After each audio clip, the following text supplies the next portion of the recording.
Homiladorlikdagi eng foydali sehrli sharbat haqida eshitganmisiz?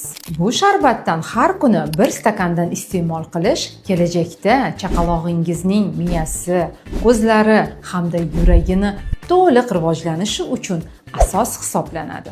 Ushbu sehrli sharbatni uy sharoitida har kuni bemalol tayyorlashingiz mumkin. Tarkibidagi foliy kislota esa homilangizda tug'ma yurak nuqsonlarini oldini olishga yordam beradi.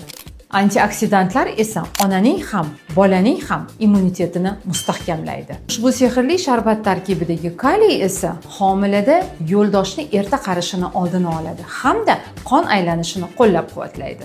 Tarkibidagi kletchatkalar esa homiladorlarga koni foyda bo'lib, qabziyatni oldini oladi. Bu sehrli sharbat hamma biladigan, lekin ko'pchilik e'tibor bermaydigan sabzi sharbatidir.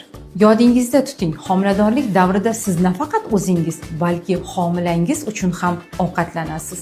Demak, har bir siz tanlangan taomingiz kelajakda farzandingizning salomatligi uchun qo'yilgan kichik poydevordir.